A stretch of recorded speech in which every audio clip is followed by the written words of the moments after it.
Yeah, I respond. Can you forward that?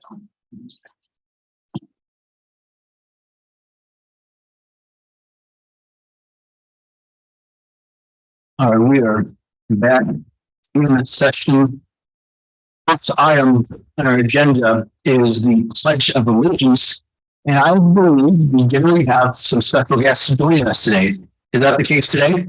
I believe we do. I think we have some students that are online. They're in another space. And so we have several students with us in Washington, D.C. Let me make sure they're online with us. And so I'm right now in D.C. with our students. And certainly they'll be happy to share what they saw today, their very first day. Dr. New, are you on with a couple of our students?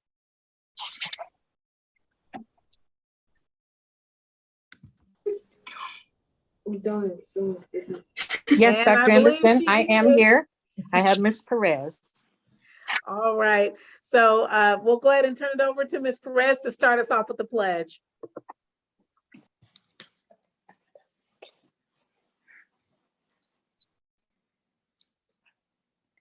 I pledge allegiance to the flag of the United States of America and to the republic for which it stands, one nation, under God, indivisible, with liberty and justice for all. Excellent job, Ms. Perez. Ms. Perez, can you share what school you go to and what organization you belong to as it relates to any extracurricular? I will turn it over to the board. We have Zach on with us who is going to do the pledge with us as well. Zach, when you're done, Ms. Perez, Zach can share. He's on this trip as well in another space. He'll share as well what school he's in and if there's an extracurricular or particular program you're involved with. If you can share that with the board, and then we'll turn it over to them and see if they have any questions about your first 4 or 5 hours in DC. So Ms. Perez, what's My name is Jackie Perez. I'm a senior at Highland Park High School, and I'm involved in student council, ROTC, Link Crew, and I'm a part of the College Prep Academy. Thank you, Ms. Perez. She's one of our first students, I believe, that we picked many years ago. Turn it over to Zach. Okay, my name is Zachary Buffington. I'm a sophomore at Topeka West High School and a fourth-year college prep scholar. At Topeka West, I'm involved in JROTC as well as the Topeka West Theater Group. All right, thank you both. We have other students with us today, but those are the two that were joining for the pledge. We'll turn it over to the board if you have any questions for our two young people from Topeka West and Highland Park. Thank you so much. I have a question from colleagues here for these students. My first question I would have is tell us what you're doing in Washington, D.C. I'm sorry, I couldn't quite hear the question. Tell us where you are and what are you doing? Okay, so where are you and what have you seen today so far? Either one of you can answer that question. So what I saw at least today was we went to the Capitol building, which we got a tour of that. So we got to go to the Capitol building and get to see the entire inside that is allowed to visitors. And then we went on a walk to the Washington Monument. So we got to see everything from the Capitol building all the way to the Washington Monument, and then see the Washington Monument there. Thank you, Zach. And Jackie, can you remind everybody where we are? Where did we travel to early this morning? Where are we at right now? So our first stop, we actually stopped in Chicago early around like 8 o'clock-ish. And then we took another plane and now we are in Maryland, we're in Washington, D.C. And like Zach said, we basically got a mini tour. We started off with an amazing tour of the Capitol, which I was really awestruck because a lot of the architecture and the paintings and everything in that building, it's amazing. And then, like he said, we walked about a mile-ish all the way down to the Washington Monument. And from there, we got to see all the other surrounding buildings. So we got to walk past some of the museums and we got to see even the White House from a view. It wasn't very close up, but we got to see it from a distance. And yeah, it was a really good time. So we have 2 more days left. Our students tomorrow will be able to visit Howard University. We hope to visit Georgetown University as well as visit the African American Museum, and they get to select another museum of their choice. Additionally, they'll have a student panel in the morning in speaking with some administrators, and then they'll attend a portion of a leadership summit, which will conclude our Saturday. Any other questions? Yes, Ms. Foley. Oh, I'm so excited for both of you. Can you hear me all right? We can hear you. It's a little fuzzy, but we can hear you. So I want to ask, what was your biggest surprise seeing the Capitol building or even the White House from a distance? What was the biggest surprise to you? Jackie, do you want to start? Then Zach, do you want to end? So far on this trip, whether it's the plane trip or the Capitol building or White House or anything from a distance, what's the biggest surprise? Jackie, you want to start? Yeah, mine was getting to be able to look up and see the dome, where the dome is of the Capitol building, because that room took, like our tour guide said, it took my breath away. Like, there are so many detailed paintings and structures in that dome, and literally everywhere you look, there's something interesting to look at. And I definitely, it was definitely one of the best parts of today for me. I'd have to agree with that. The dome in the Capitol building, it was just like you look up and it's just this entire room is filled with artwork of American history. It was breathtaking. Ms. Bowley, we are fortunate that a KU student is who gave us the tour. So that was another connection who works with Senator Moran's office. We thank him for making that possible. And then tomorrow, a Highland Park student will be joining us after lunch at Howard. She attends Howard. She's a second-year student, and she's excited to greet her fellow Topeka colleagues so she can have lunch and talk about Howard University in DC and life in DC as a Highland Park student. Well, thank you both for sharing about your trip. Good luck on these next couple of days coming up.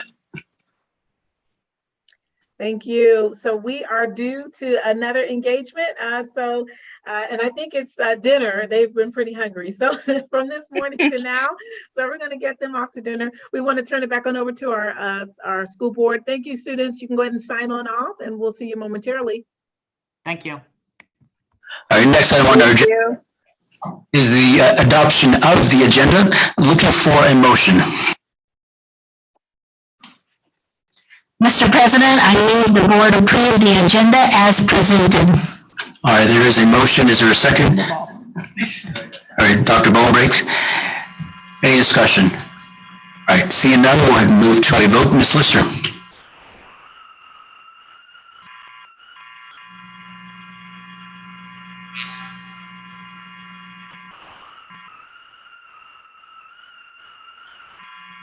All right, thank you so much. Next item on our agenda is school highlights. Dr. Anderson.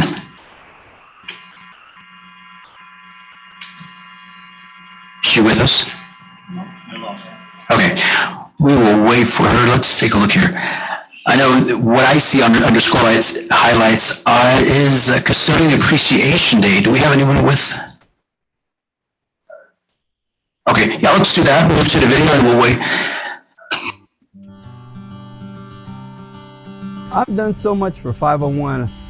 Custodial work has its own rewards. You can look, this is one of the things where you can look back and see what you have done, and you can actually take pride in the work that you have done as a custodian. It's just being able to help out kids. We really try hard to do our jobs great, and we love to hear when we're doing good, even from outside people. We get a lot from parents. I love to hear when parents say the building looks great. Our custodial staff does a lot for our students. Not only do they do the daily cleaning, but they also do a ton for us so we can host special events and make school for students just really special. I just believe once you start something, you stick with it. I enjoy it. It has its ups and downs, but I've always enjoyed what I've done, no matter what capacity it has been. Just hang in there. It's a stressful time. You never know what's going to happen, when it's going to happen. Hang in there and keep doing what you're doing, because you're all great. Thank you so much to all of our custodial staff in Topeka Public Schools. We know that each and every one of you works really hard to keep our buildings running.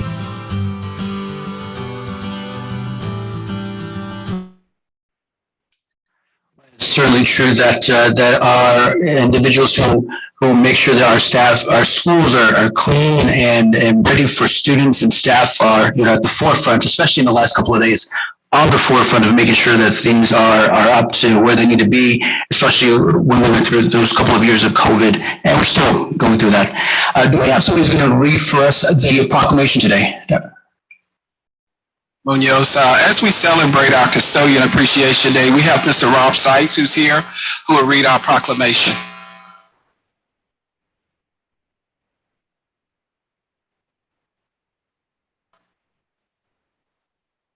Proclamation of Topeka Unified School District number 501, Custodian Appreciation Day, October 2nd, 2022. Whereas Topeka Public Schools realizes that our buildings represent a significant investment on the part of the public that must be kept clean and in good repair.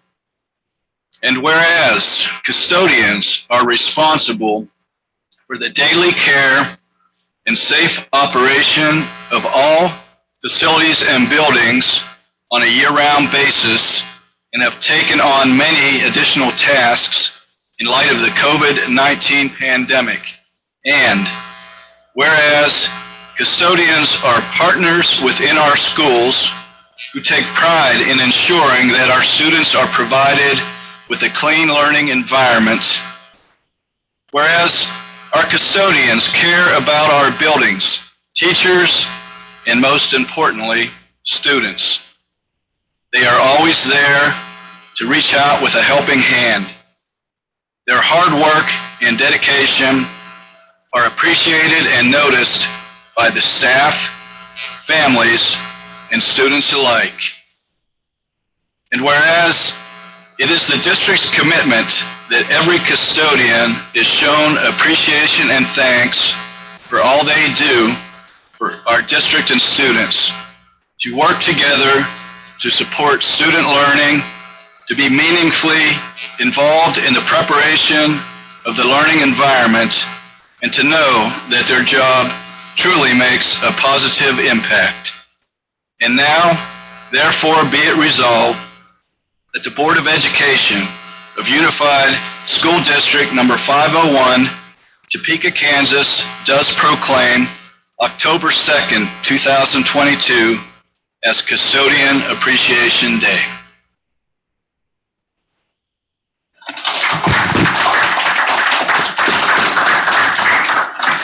Mr. Seitz, in years past, you've had individuals who come in. Do you have anybody here with us today?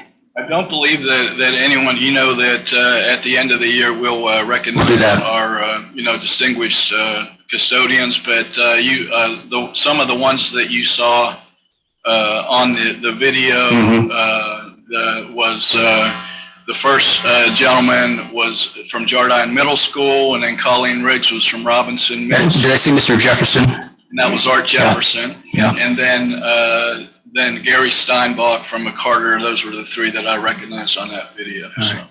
Dr. Mobick, did you have a question? I was wondering, they have always seemed underappreciated, and do staff, administration, and children say thank you on a regular basis, or on? It's so important. From what I see and hear, because I'm not in the schools every day, but as I'm out and about, I am in every school at some point in time. What I really notice, not only that a lot of the teachers and staff that show their appreciation, but a lot of the students, that's their role model.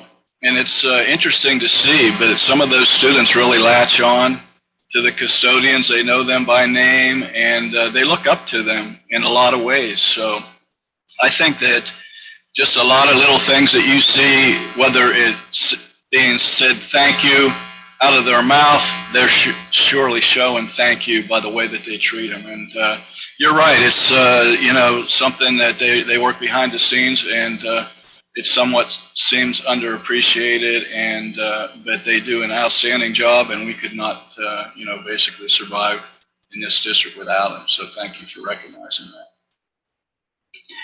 Any other questions for Mr. Sykes? Do I see your hand up?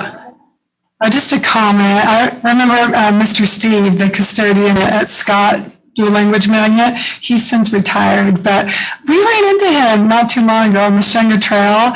He remembered my children, they remembered him, and we just talked about how great Mr. Steve was. So that impact, years later, Sure. it's really, really cool. Absolutely. Yes, Mr. Tatum.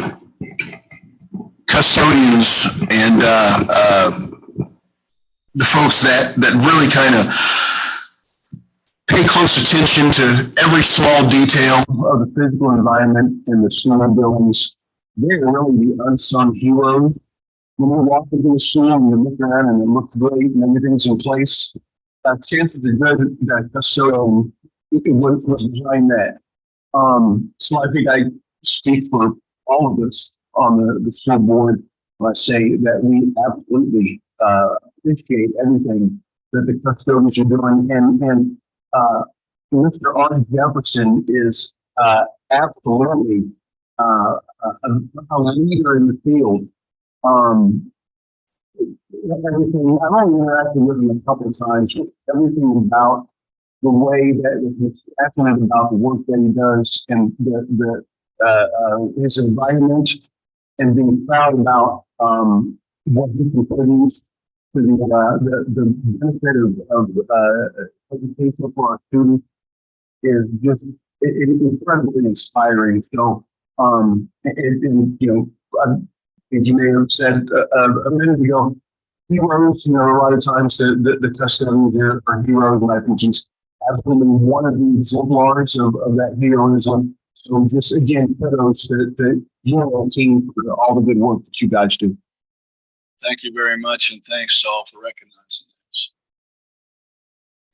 Thank you very much. Before I jump to the next, I think we have a couple of more proclamations. Is that correct? Yes. Okay, you are on it. And next proclamation I have listed here is the Physical Therapist Month proclamation. Is that right? Yes, that is correct, President Munoz. We do have a few more proclamations. We have our Physical Therapist Month, and we have Ms. Sheets who will come and read our proclamation, followed by Audiologist Awareness Month, which is by Dr. Lachlan. So we're going to ask Ms. Sheets if she would come forward and recognize our physical therapist.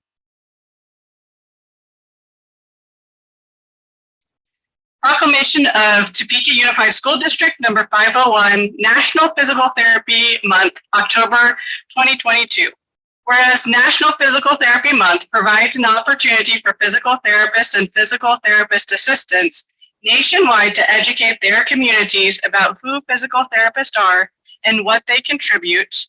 And whereas the National Physical Therapy Month has grown in popularity over the years and is now recognized celebration in the National Health Observances calendar. And whereas physical therapists are experts in restoring and improving the motion that is so critical for our students' well-being, and in many cases without surgery or medication. And whereas physical therapists can help our students address physical challenges, including but not limited to loss of flexibility, strength, and balance, and can teach students how to prevent or manage their health so that they will achieve an improved quality of life. And whereas the goal of Topeka Public Schools is to develop our students' educational, social, emotional, and physical well-being, now therefore be it resolved that the Board of Education of Unified School District number 501, Topeka, Kansas, does proclaim October 2022 as National Physical Therapy Month. Thank you very much. Was there a video I saw you in? Okay, am I good? So, okay, just a graphic. All right. Well, tell us a little about yourself. I believe you've been here before, but I just remind us and about the work that you all do in the schools. So I'm filling in. My name is Kira Sheets. I'm the coordinator of school psychology, and unfortunately, our two physical therapists and two physical therapist assistants could not be here tonight. And then their coordinator, who oversees physical therapy, occupational therapy, and special education nurses, has parent-teacher conferences for her own children. and our special education director's out of town, so I'm filling in. I think we know that in order for students to learn, that there is a large gamut of things that need addressing, and obviously physical therapists provide an important service to make sure our students are learning, and that anything that gets in the way of that's addressed. So we really appreciate it. Any other questions or comments from? Okay. Yeah, Zoe. I was just thinking maybe this isn't the right time to ask since you're standing in. So I think I'll hold my question because it's probably not fair. But we appreciate you being here and standing in for them. And please let them know that we so appreciate what they do for our students. And working in a school building, I know that they come and they slip in, they do their work, they slip back out. And a lot of times the other people in the building don't know they're there, but their services are so valuable. And the students get so excited when we see them arrive. So thank them all for us since they were able to be here tonight. Thank you. Yeah, they serve about 100 students across the district, and one of the big things that they're working on right now is working with schools on making sure that playground equipment is inclusive for all children. Thank you again very much. Appreciate it.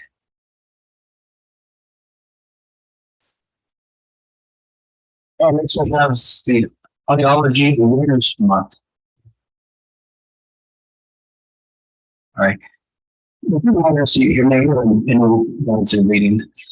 I'm Dr. Meryl Walkling. I am the educational audiologist for the district, the one and only. So number one, I am the number one audiologist. So this proclamation says that Topeka Unified School District number 501, National Audiology Awareness Month was this month, October of 2022. Whereas 36 million Americans live with disabling hearing loss that reduces the ability of a person to communicate with others, which can contribute to feelings of loneliness, isolation, and frustration. And the American Academy of Audiology started Audiology Awareness Month in 2008 to generate awareness of hearing health, as well as to stress the importance of hearing loss prevention. And whereas audiologists are the primary hearing care or healthcare professional who evaluate, diagnose, test, and manage hearing loss and balance disorders in adults and children, and whereas Audiology Awareness Month will raise and generate public awareness of assessments and treatments that are available for hearing loss, and encourage the promotion of hearing loss prevention measures to maintain our hearing health. And whereas the goal of Topeka Public Schools is to develop our students' educational, social, emotional, and physical well-being. Now, therefore, be it resolved that the Board of Education, Unified School District number 501, Topeka, Kansas, does proclaim October 2022 as National Audiology Awareness Month. So, Dr. Huckle, tell us a little bit about the work that you're doing in 501. So right now, I am working on, we are doing a lot of the health screenings, working with the school nurses. And we do have a screening team of kind of retired nurses that go out into every school and making sure that all of our students are getting their height and weight measured, making sure they're getting their vision checked, making sure their hearing is being tested as well and screened, so that we can identify those who may have problems with hearing, and then I call them and try to get them in to get them, formally evaluated to make sure that if they do have hearing loss, we can make appropriate referrals out to either ENT physicians or other professionals that can help kind of figure out what's going on. Well, thank you very much. Questions to Dr. Lockley? Yeah, Jim. Dr. Lockley, thank you for the work that you do. If I'm guessing correctly, you some couple with you. Just curious if you'd like to introduce your cheering section. My cheering section, my husband Stephen, and then these are my two daughters. Olivia is 8. She's a 3rd grader, and we live in the Seaman School District, so she goes to West Indianola. And then Nora is 5, and she's a kindergartner. at West Indianola. All So right. I made them skip the fall festival tonight to be here. So We're glad that they are here. Thank you. So Campbell. So thank you so much for being here and all of the work you do for our students. And I'm curious, what led you to Dennis Path to work with students as opposed to what other just do? So this is my first year as an educational audiologist and working in the education field. I worked for 10 years at Lawrence ENT.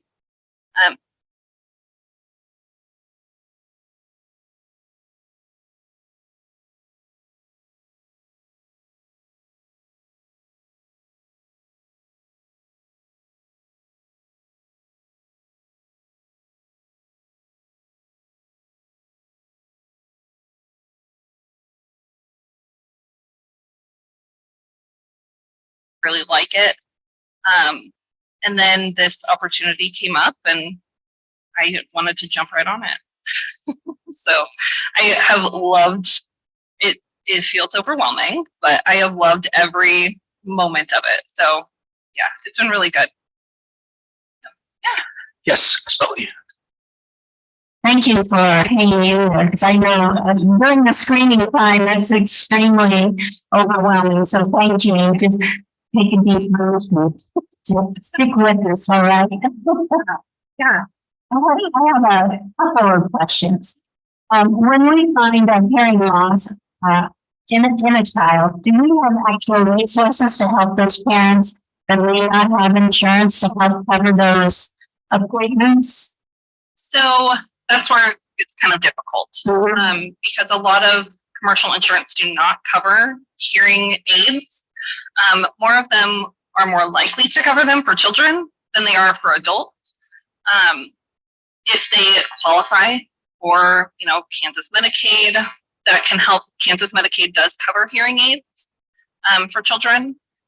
And some of the other commercial insurances do. I'm working with our Teachers for the Deaf to kind of help find some of those resources for some of our families that maybe live just above that line where they don't qualify for Medicaid, but not quite enough to be able to shell out, a couple $100 to a couple $1,000 for hearing aids. So we're working to try to find some resources for those people that kind of fall into that gray area. That's great. I'm glad we're trying to find something to help out. Yeah. Maybe get more of a message out on that too. Yeah. And my second question is, all of our young people seem to have AirPods,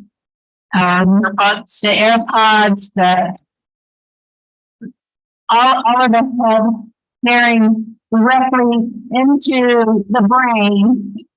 Is this something that, as adults, as parents, we should be concerned about? Can we get a message out on that if that is true? Right. So noise exposure is definitely detrimental to our hearing, regardless of where it comes from.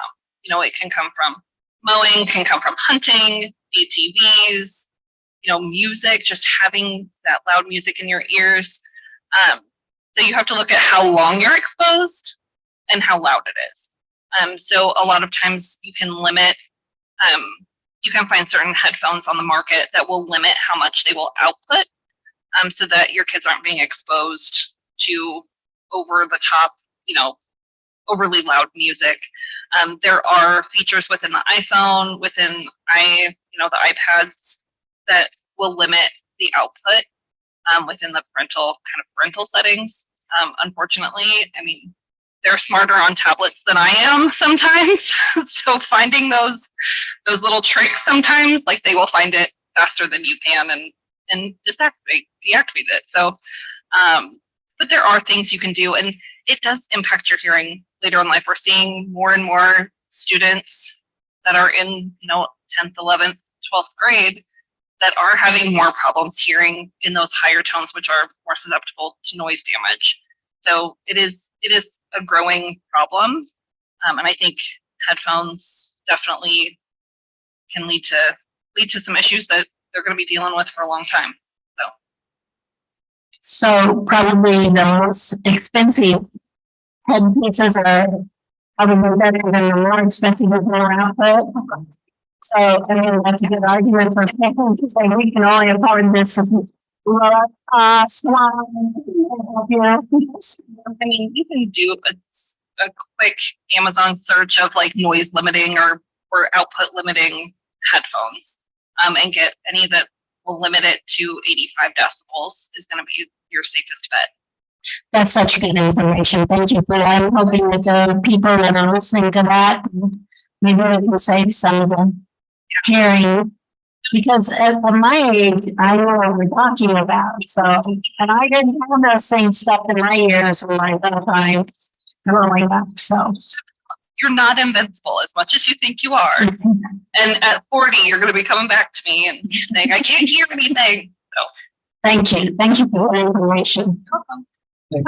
Thank you very much. We appreciate it. Yeah. Thank you. Yeah.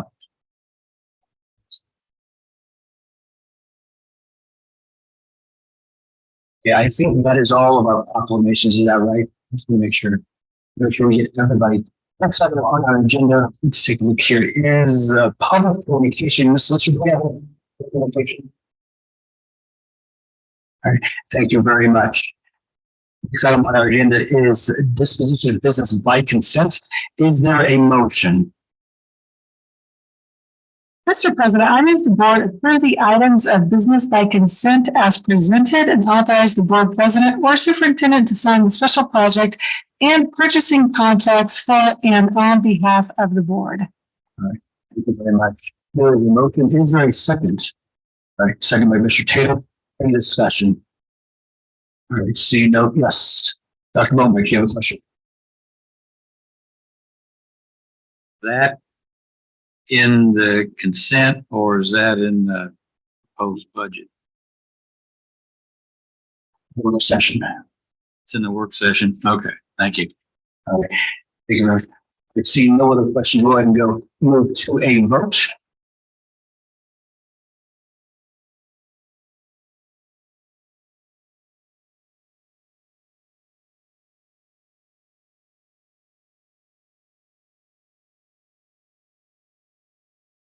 Next item on our agenda is that student support. And I believe that Mr. Stice, are you over? Mr. Robbins, yeah.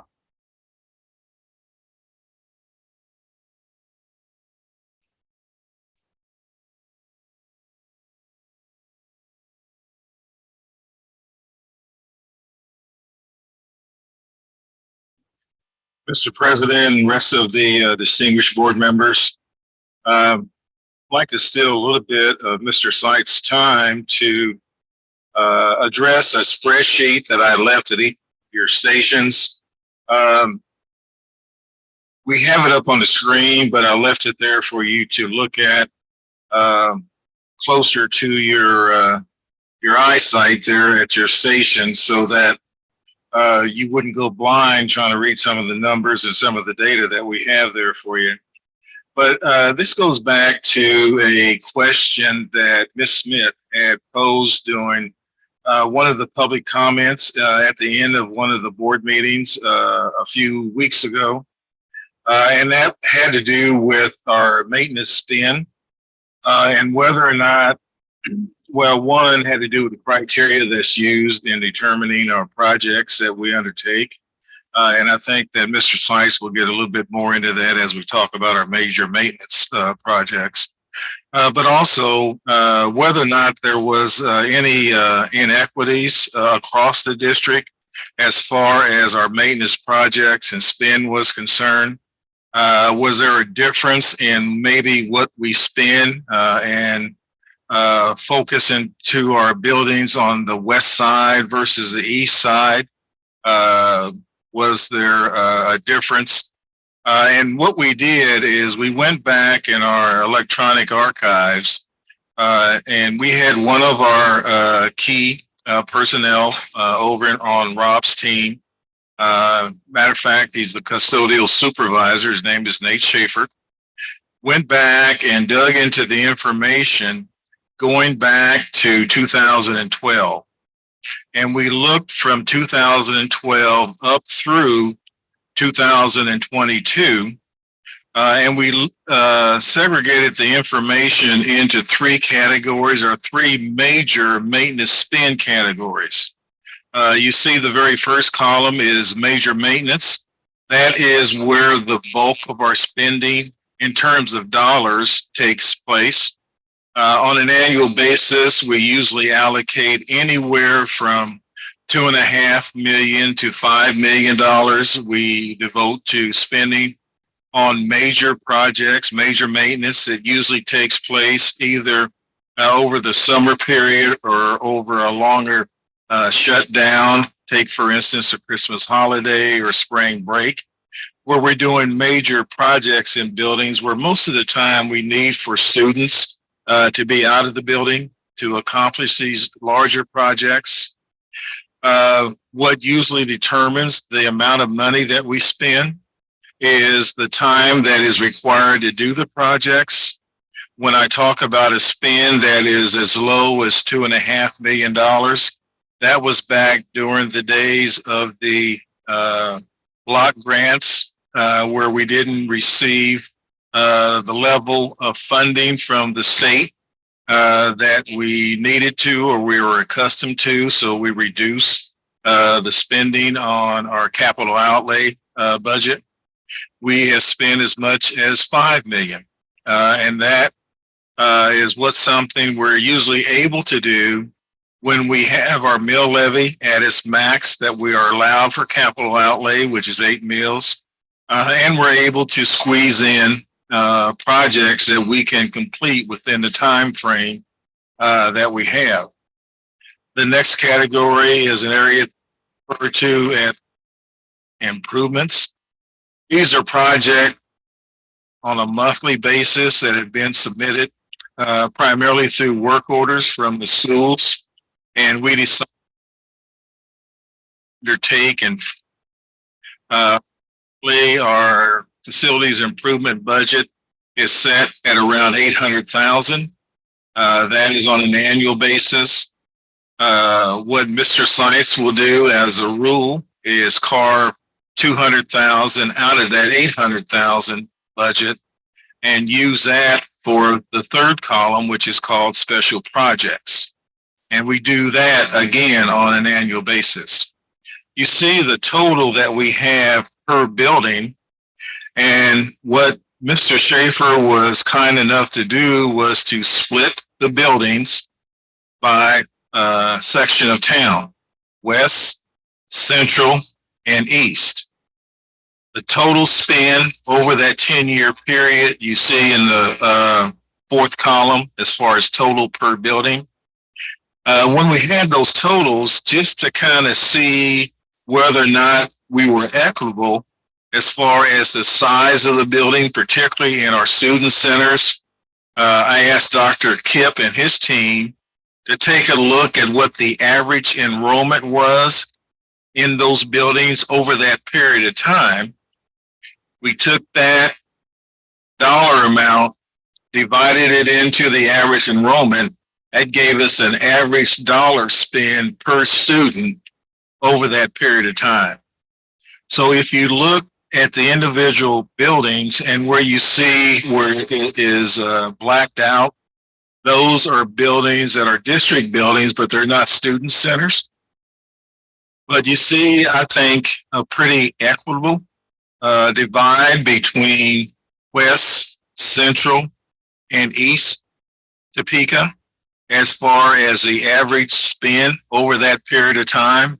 I think this indicates that we have been fairly equitable as far as the dollars that we have spent on maintenance related items in buildings across the district, particularly in student centers, whether we're talking about West Topeka, whether we're talking about Central Topeka, or whether we're talking about East Topeka.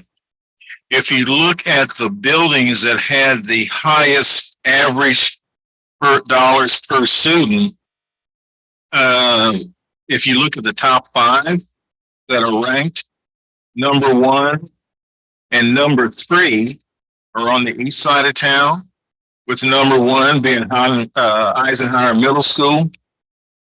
Number 2 is on the west side of town, which is Jardine Middle School, where the average was 43.8268. The third highest was Highland Park High School, where the average was slightly over $4,000 per student over that period of time.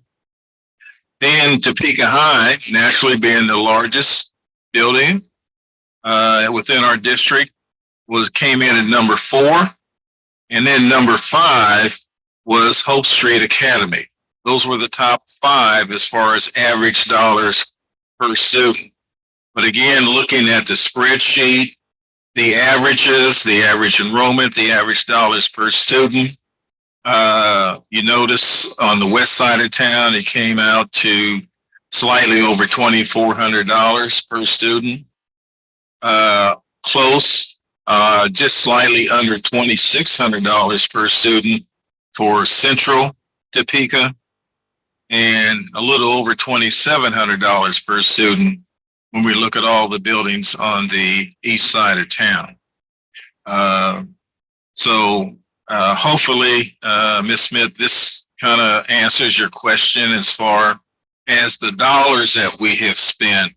But as I said, as far as the criteria that we use, Mr. Seitz will get a little bit into that as he talks about the major maintenance plan for this upcoming year. I did, in order to save killing a bunch of other trees, there is one packet that I left there for the board to pass around. It is a 15-year plan that Mr. Seitz, facilities manager Dean Wilson, and the other supervisors have put together as far as major maintenance plans for the next 15-year period. It is a plan for every single building in the district for 15 years. It covers a spend of about $75 million. So again, when you look at major maintenance, 75 million over a 15-year period, that's an average of about 5 million a year that they have projects that are planned out for the next 15 years. So during the rest of the meeting, as you browse through that, as that is passed down to the other board members, please take a look at that.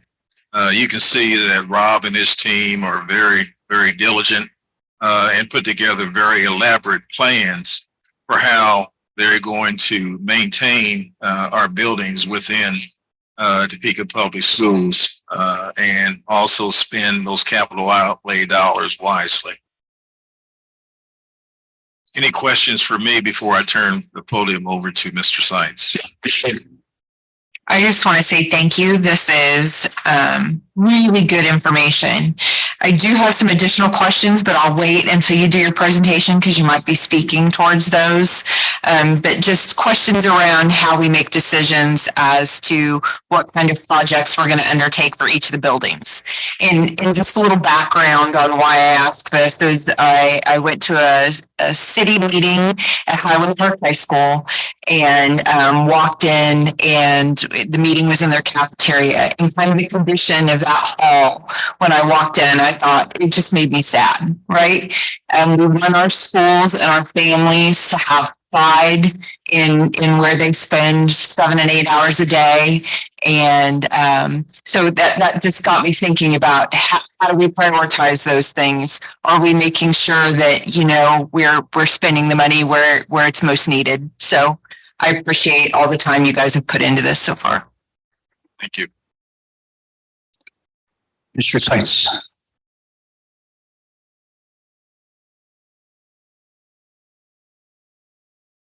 Mr. President, distinguished members of the board, thank you for allowing me to present this year's major maintenance plan that will ultimately be for your approval.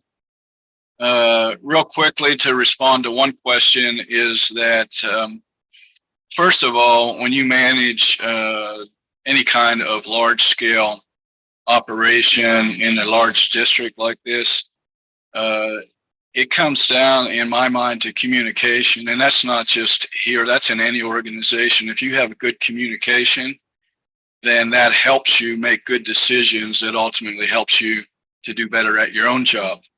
And so I made a conscious decision. I'm coming up on my 10th year in this position. And I made a conscious decision that once a semester, I would meet with every principal of all the schools and buildings. And what we talk about is wish list for their facility needs, everything from large projects that ultimately will become part of our major maintenance plan to smaller facility improvement type projects that we're able to carry out, each year as we help to prioritize those smaller projects. So that's a part of it. So with that in mind, I'll spend a little bit of time just on kind of common items and how I make decisions as I build my budget each year and I build my plan each year. And then I'll go over the specific plan for this year and open it up to questions. So starting with our mechanical systems, we have boilers, chillers. We service a lot of our rooms by rooftop units above the spaces. The unit ventilators that a lot of teachers like to put decorations and use as a shelf. We are all familiar with those inside classrooms, I'm sure. And basically those are the primary mechanical systems that we have. And so when it comes to mechanical systems, ultimately we're looking at age and condition, not unlike what we would look in our own household. When it comes to mechanical systems, you can't see them, touch them. And so it doesn't necessarily beautify the building, right? But if all of a sudden we don't have heat or we don't have air, depending on what time of year it is, and it creates an uncomfortable either building or an uncomfortable space in the building, then all of a sudden we recognize, wow, we should not be neglecting this. And so a lot of our money gets spent trying to become as current as we can with our mechanical systems. And again, it's not a function of geography, it's a function of age and condition, basically. So then, not unlike that, you have your roofs and gutter replacements. And again, it comes down to age and condition. Now, as I talk about mechanical systems and such things as roofs and what have you, it also comes down to scale. So obviously our largest buildings are our high school, followed by our middle schools, followed by our elementary schools. And so when it comes to replacing mechanical systems and roofs, I also am looking at the scale of the building. So the quicker that I can get up to speed with a high school, for instance, might allow me more money to then get through the middle schools, might then free up more money to get multiple elementary schools. Now, that doesn't mean that if a mechanical system or roof is in bad shape that we would wait on an elementary school. We would go back and we would take care of that as we would need to. But I kind of look at things in terms of scale because that's where the dollars and cents add up when you're looking at those type of things. And then, for instance, Topeka West, we're not talking about just one large school building, right? We're talking about multiple buildings with multiple roofs and, again, serviced by rooftop units. And so all of that factors in. Then you start looking at parking lots. Again, scale, you're going to have larger parking lots in a high school than middle school, elementary school.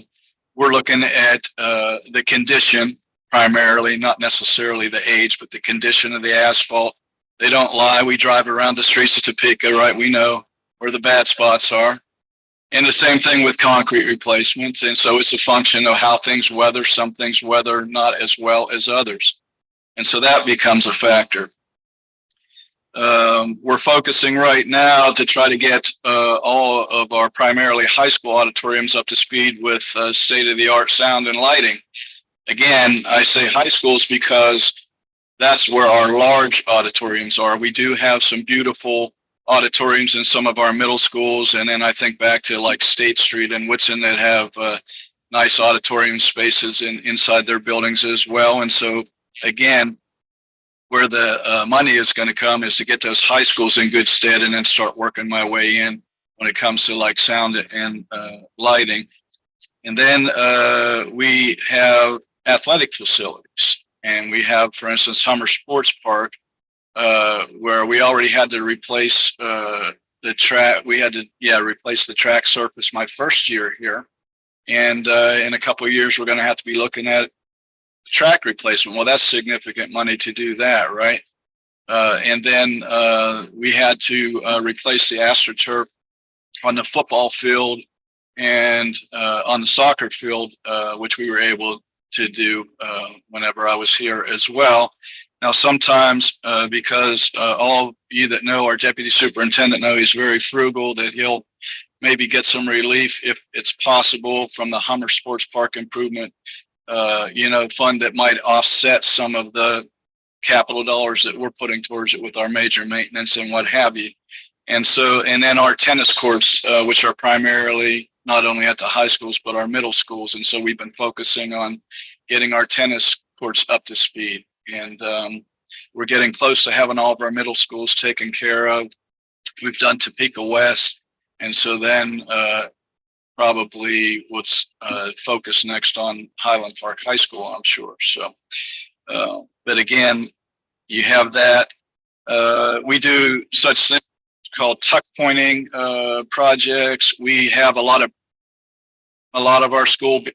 So that outside brick weathers, the mortar might deteriorate, the bricks might become loose. A lot of it is all a function of weather. And so we primarily do most of those projects at Topeka High and seem to weather not as well as some of our other buildings, but like Randolph, for instance, we're going to be doing this year because got those concrete columns out where you come into the main office side and a lot of that ornate concrete that goes around. Well, we need to about getting that back up and looking well. So then been going, it's primarily schools. If you do a classroom where the lights kind of hang down like that, basically, and it's got the smaller ceiling tiles, we're eventually going to have put in drop ceilings, and we've done it in a lot of it's primarily, again, our elementary schools, to where you have this look, basically. And so we will continue to do that as we're able through our elementary schools. We've been doing a lot of window door replacements. Our most recent one was at Ross Elementary School. And I believe, since I've been here, we primarily have been focusing on the elementary schools. I believe that we have McClure and Randolph left, and we'll have done all the elementary schools. And we'll probably go back, take a look at Topeka West, and then I'll take a critical look at our middle schools, and we'll keep going that way as well. Fire alarm systems, life safety, right? I can't ignore those because, again, we have to be up to code with our Topeka Fire Department. What's common now with modern fire alarm systems is they have what they call addressable smoke detectors and addressable strobe lights, the ones that flash off when they're going off. And what a lot of our systems were non-addressable, that meant that if there was something faulty, you had to trace every single smoke out the entire building or every single strobe throughout to find it. So saves a lot of time and energy, and you find exactly what's going on. And so we'll eventually get to the point where we're modern in every single building with our fire alarm systems. And then, of course, painting, say no more. We all have our own painting needs at our house. We have plenty of them in our schools and buildings as well. And then we're trying to eventually get with our flooring. You see a lot of use of LVT tile, and we use a lot of carpet squares.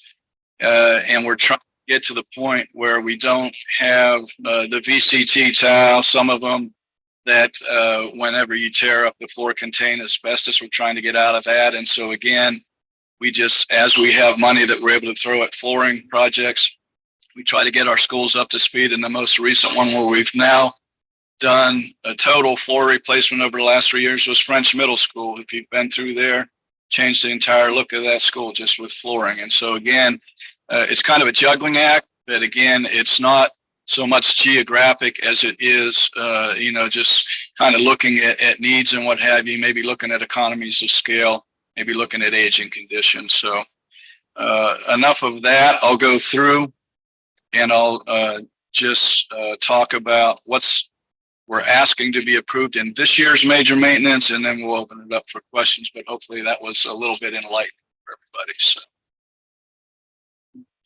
Okay, so starting with the high schools, at Topeka High School on the southwest wing, we're looking to do a roof replacement there. Again, it's a large building, so we generally do those replacements in sections, and we're making pretty good headway to where eventually we'll have replaced that entire roof since I've been here at Topeka High. And we're also continue to do some gutter replacement, but that's not in this year's plan.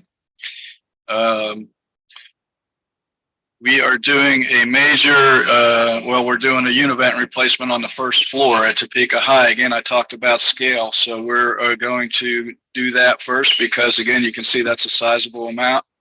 The roof replacement, we're asking $106,000. We're asking $795,000 just to do the first floor of all and replace all the unit ventilators in the classroom.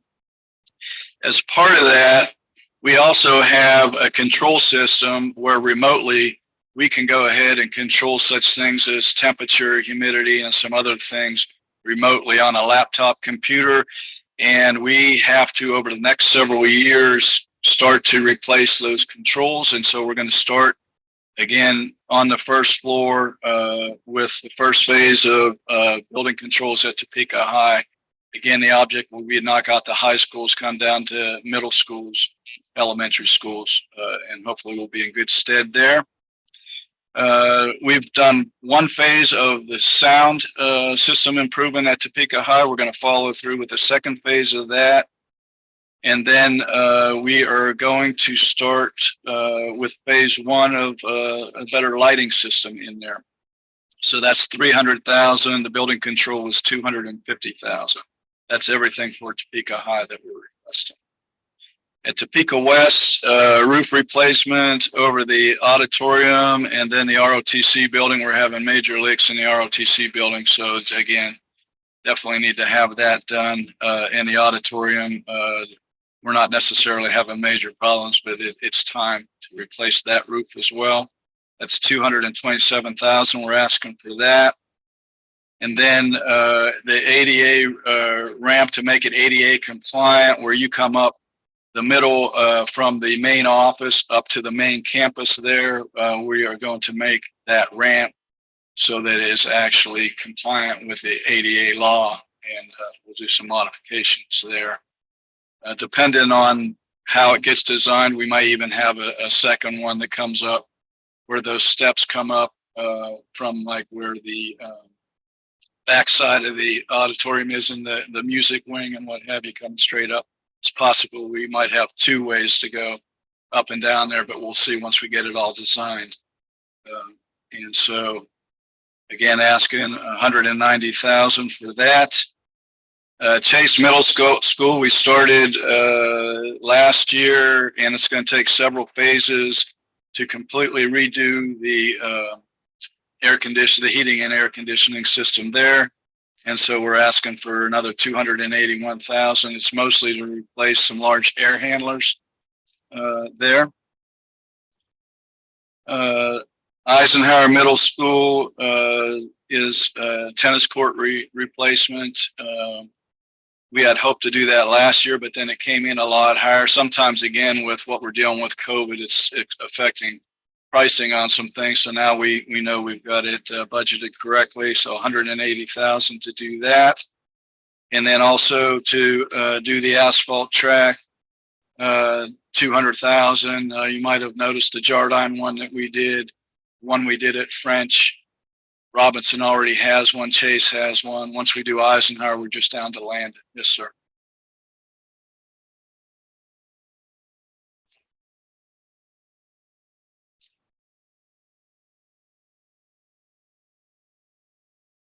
The tennis court's a different type of a surface, basically.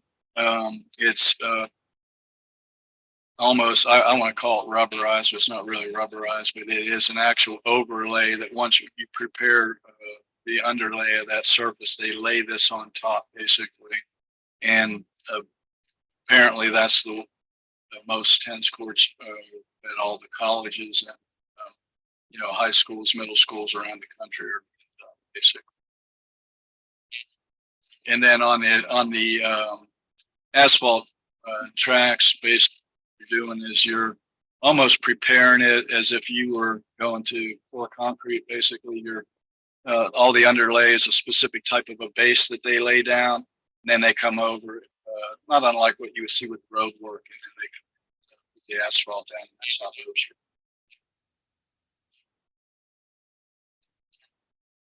Yeah, so that it holds up. And It's supposed to last for many, many years if you put that under it. It doesn't crack and separate. That would be the hope. So. And it was my understanding that a lot of high schools use the crossover tennis courts. I suppose that's impractical for middle schools because of transportation issues. Because there's 30 tennis courts and every high school can't fill them. I know there was an agreement at one time where they used to use crossover. I don't know if any of that still gets used. It does. The middle schools use their own their tennis courts. I know that my daughter played in tournaments. I think sometimes they'll go over the crossover, but they're held to middle schools. Is that right, Mr. Robbins? I know since the high schools basically used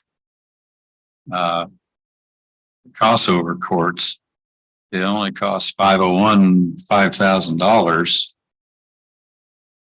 last year to use those courts instead of building at a cost of $1 million over at Hummer Sports Park. So, and it is expensive to maintain tennis courts. I used to have one. It's true. I quit maintaining the damn thing. About $10,000 a year. What's interesting about, and I'll use Jardine Middle School as the example, when we had the bond issuance, they were wanting us, if you notice how that fence comes inside, basically the kind of the black fence when you're coming in through the main parking lot, we designed it as such to leave some public parking there because again, we've got neighborhoods that also use our facilities such as Jardine. So they'll ask us, if something's not in condition as well. So even though it's obviously there for the use of our school district, we do have outside patrons that try to use our facilities. They're not paying anything. No, they're not putting anything towards the main. So that is true.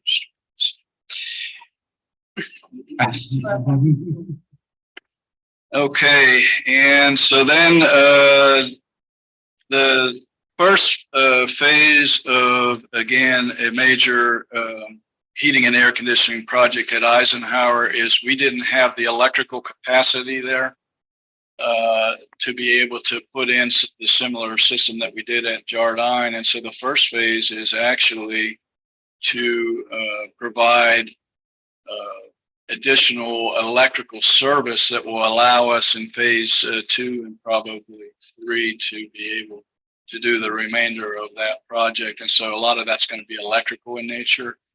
And so that's what that's all about. And that's $370,000. French Middle School, I have it labeled as rooftop unit replacements, actually 3 air handlers down in the basement area that are being replaced to services the locker rooms and the basement classrooms. And we're asking $65,000 for that. Jardine Middle School is a carryover from last year because again, the cost of putting an awning where you walk into the main entrance, it was going to be a little bit higher than what we had budgeted last year. So for $100,000, we're looking to add that awning so that when kids stand out waiting for the bus, that they'll be protected a little bit from the elements. At McCarter Elementary School, the first part of a roof replacement for $151,000. I mentioned Randolph earlier, that we'll probably be doing this over multiple years to again get that kind of that ornate concrete that goes all the way around the perimeter. We want to get that all taken care of, as well as some of the brickwork. There's a couple classrooms where there's significant moisture getting in, and it's affecting the condition of at least one or two of the classrooms from a cosmetic standpoint. And so we're going to continue to attack that so that then we paint the inside and not have to worry about the outside moisture. So that's for $99,000. We're going to do a fire alarm system upgrade at State Street for $15,000.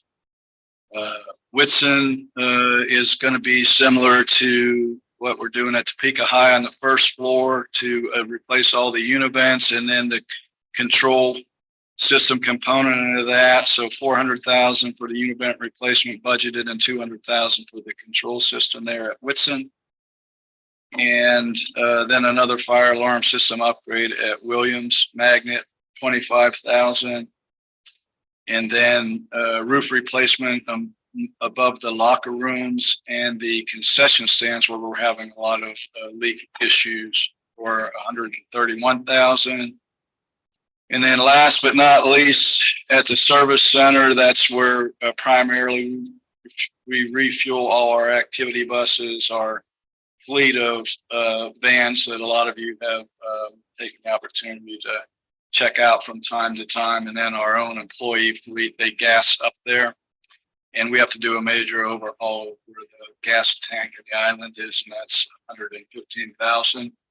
That makes the total ask $4,200,000. And that's my presentation, and I'm open to questions at this time. Yeah, Dr. Bowman. Is there any, or there's 5 school districts in Shawnee County. Is there any way to consolidate, the equipment, the maintenance capabilities? Is there any significant possibility of any savings there if we were to consolidate with other school districts in the area?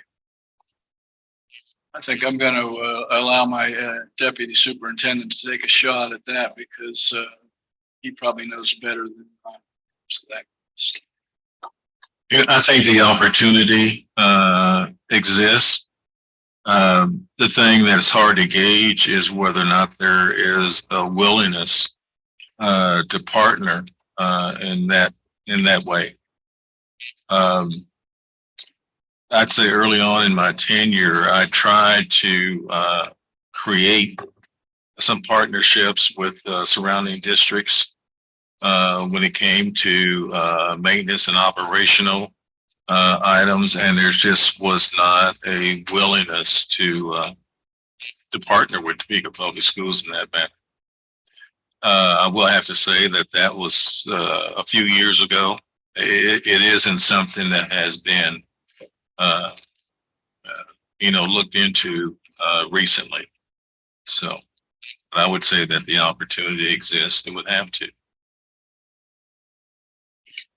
Thank you. Other questions? It's Mr. T. So, thank you, Mr. President. Mr. Seitz, you mentioned something about replacing some tiles, and I think you made it floor tiles, maybe ceiling tiles. Just a few minutes ago, it said something about asbestos. Okay, so let me just explain that to you. It's not unlike old houses where they used to use lead paint, right? Right. So whenever they used to use the adhesive that they put floor tile, that's probably 50, 40 years old. There's an age where they stopped using it, but I don't recall where cutoff is. You're completely protected when that floor tile is down. When you pull up floor tile, for instance, to replace it, creates a dust. And if that dust has asbestos in it, then you don't want to breathe that in. And so when you bring companies, for instance, in there wearing almost like a hazmat suit with respirators and what have you. So there's no danger with the way the existing flooring sets in there. Once you disturb it, then you have to make sure you take care of it. And so you'll almost notice anytime we have a major floor project, we have an asbestos abatement company come in, and that's part of the cost of doing that project. Okay. Is that and you have a sense of how many buildings or what percentage of buildings, existing buildings have asbestos tiles in them? Would say just thinking through probably half of our middle schools, which is only 6, right?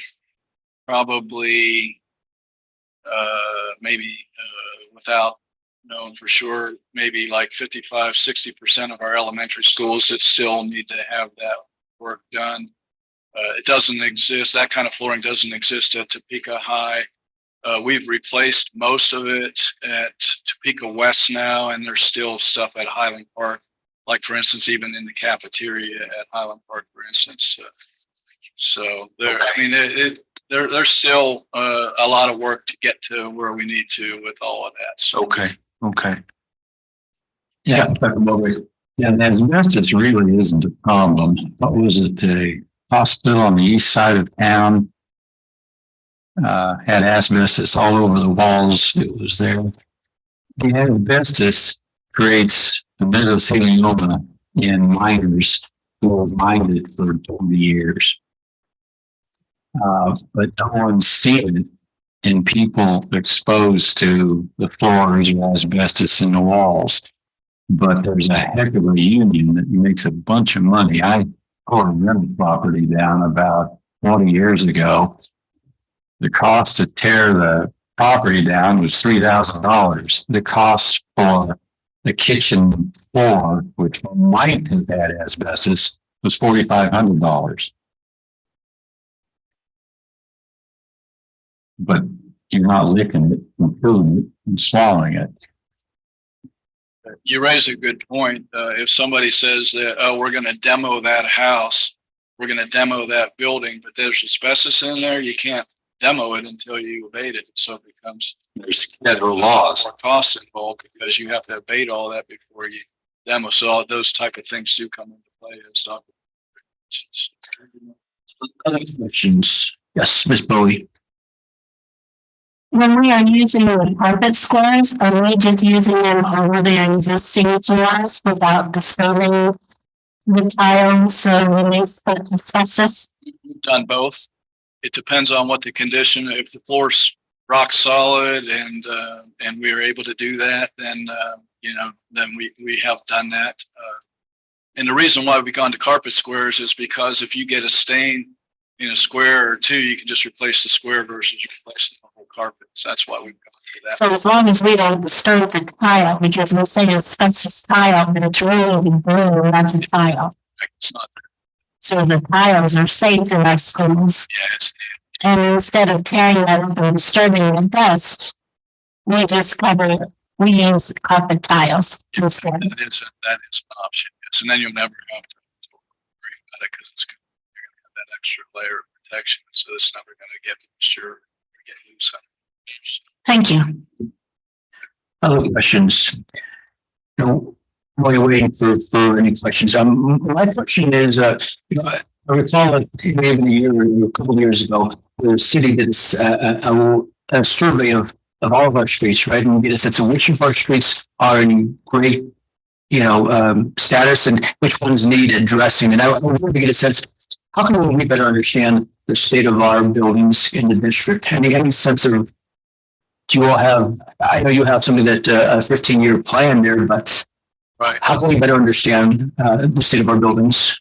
I mean, I would say the eyes don't lie, right? So if you're looking at walking through a particular school, you're going to notice the condition of the paint, for example. You're going to know the condition of the flooring. You're going to notice if there's deterioration in the parking lot as you pulled into park. So a lot of it is just kind of paying attention. But we do have all of our supervisors prioritize for me by what their trade is. And so like our roads and ground supervisor, he keeps a list of our parking lots and any of our concrete surfaces.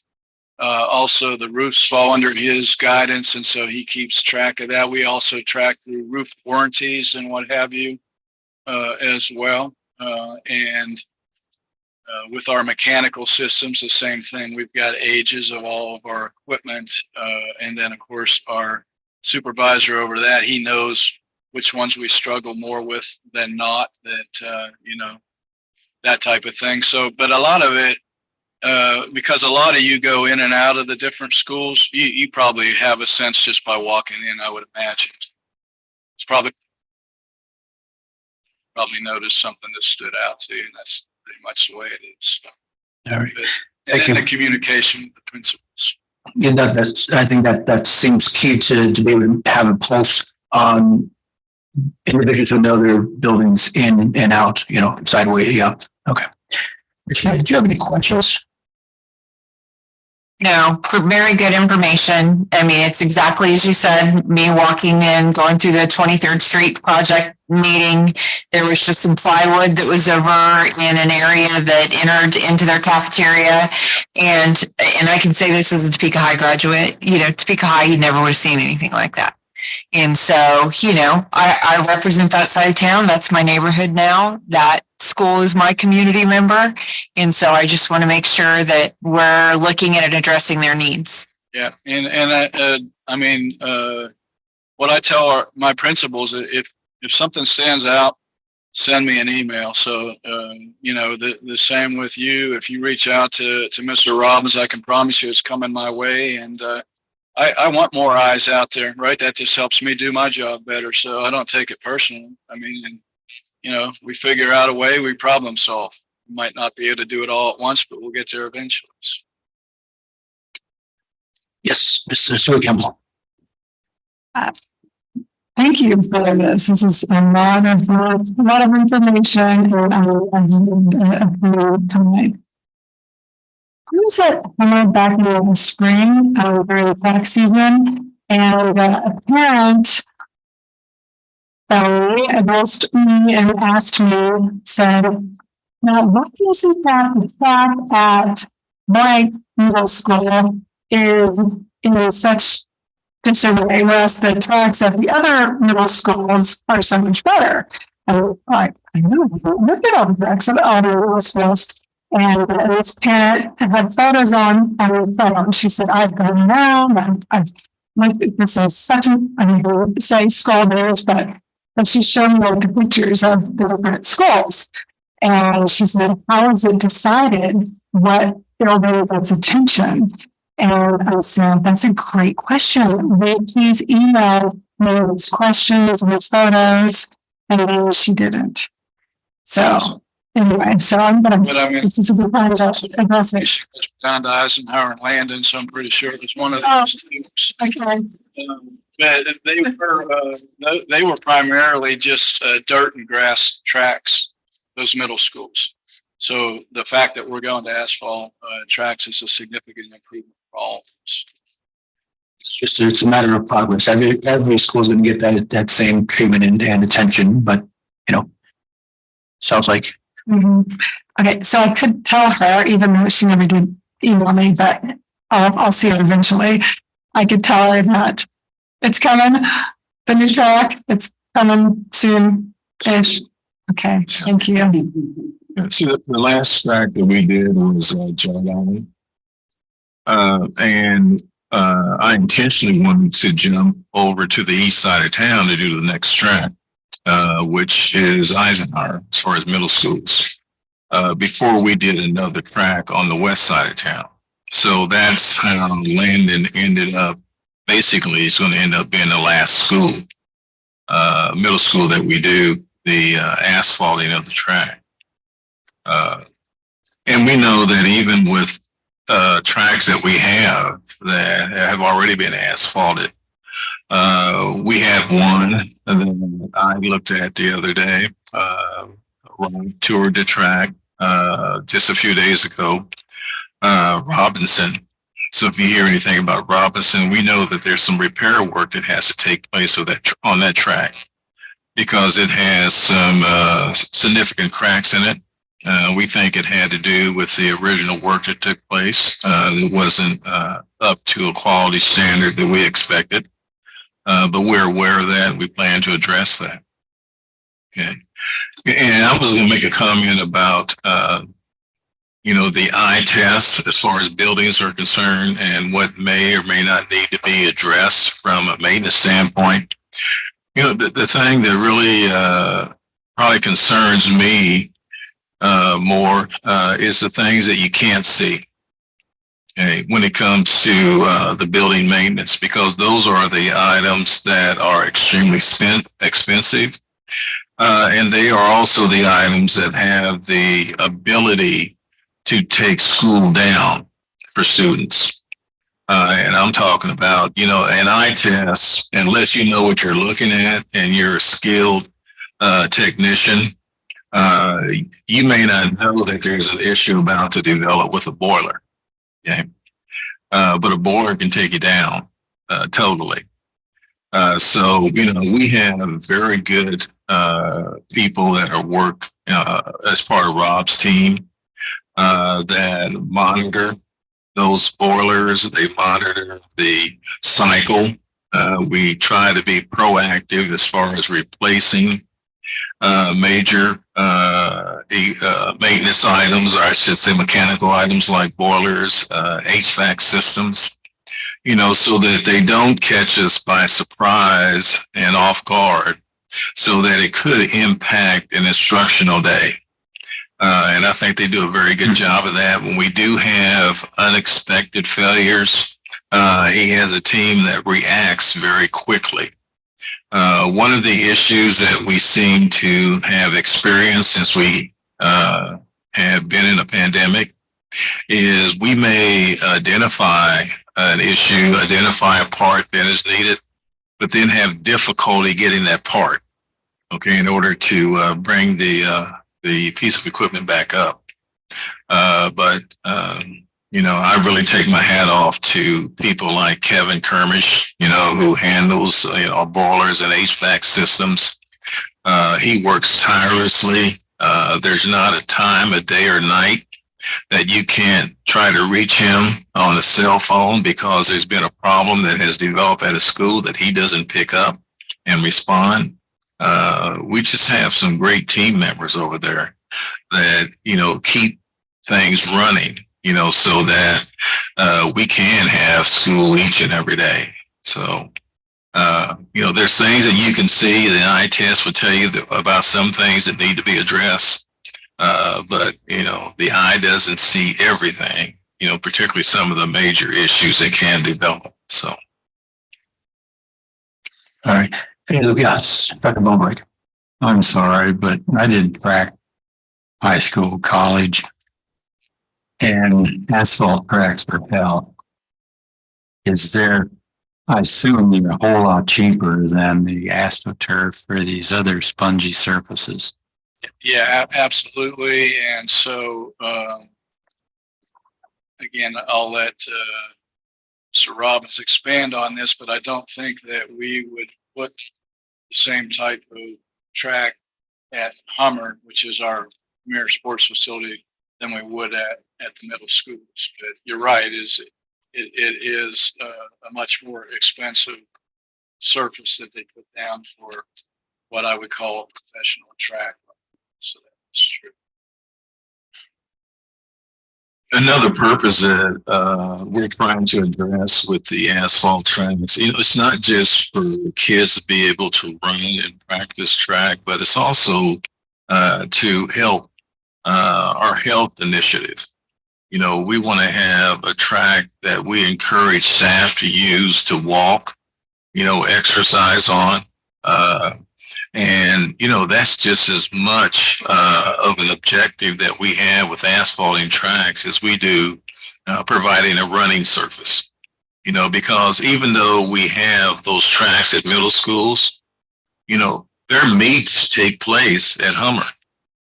It's not like the meets are taking place there at the middle schools. So. All right. I would like to add also that we don't do our needs there, but the majority of the time the students are learning because we're playing them.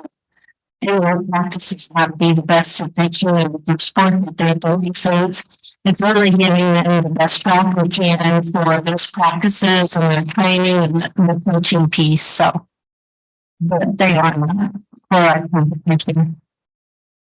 And it also sorts of pride for the communities that they exist in. I know at least like in Oakland, I know there's always individuals who are using the fact that they're used by students during the day and community members who take advantage of that and it's something that they look forward to. So it's pride there.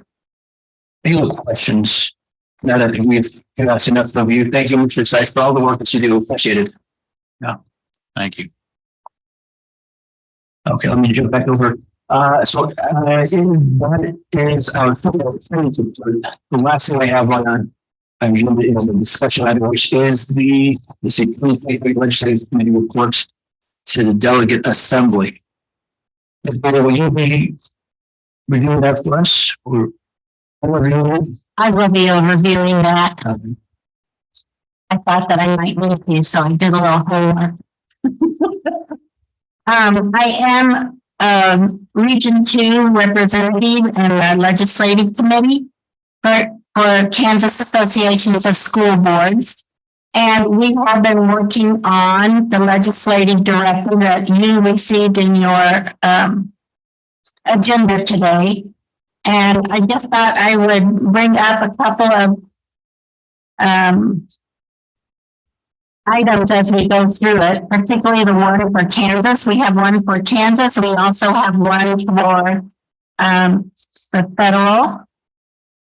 And I wondered if there were any questions first. In November, I go to the KASB conference, and I will be voting for you as a body of approval on this in the Delegate Assembly. So it is my responsibility to bring this to you and find out if you have any questions. It is still a draft, but it has been gone over in every region in the state of Kansas. Mr. Maneris and myself have been one in Ottawa to give our feedback, so there's feedback from all over the state. And this is what they're hoping will be their final draft. Everything in red is what has been changed from the year before. One of the items that we did bring up to stand alone was fully funding special ed education instead of it being just in, funding public education. We wanted to make sure that they understand we need fully funding special education because it's coming away from all of our students in the state of Kansas. We are having to use our general budget to pay for the needs of to cover our special education at 72%. We really do need that 92% to help all students in Kansas, because we are having to take away programs, particularly in our smaller schools, districts. They're having to take away programs for regular ed students to help pay for those items for their special ed students to make sure they're serviced as they need to be. Is there any questions that everybody get? Yeah. Dr. Bumbright, let's go through that first. I'm sorry, I have several. First, what are the rows capacities? Excuse me? What are the rows capacities? It was mentioned several times in this. Ms. Wells, did you have something to add? I'm going to say I don't think I know that particular answer. Mrs. Whiteman? Being adopted when they adopted school finance or determined the school finance. In fact, the board, when you adopted last time, the changes to your board policies, you put those rows capacities into your goals as a district and board, that students will graduate with a capacity certainly the emphasis now is on post-secondary training and education.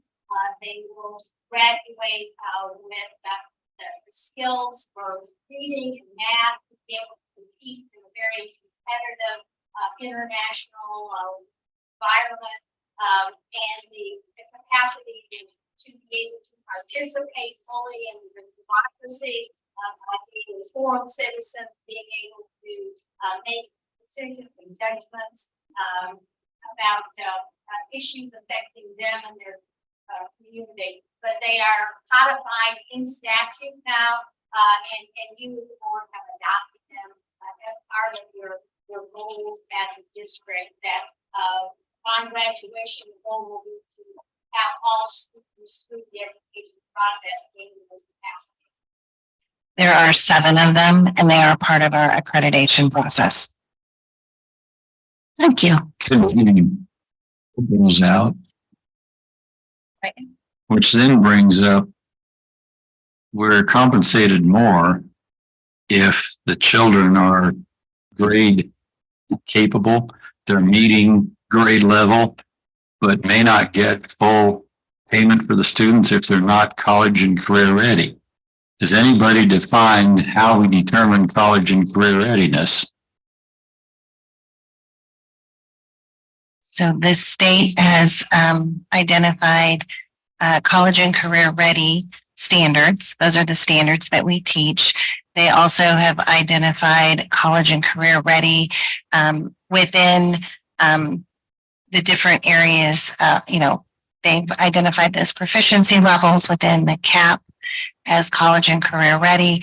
They've identified what a college and career ready graduate looks like, as far as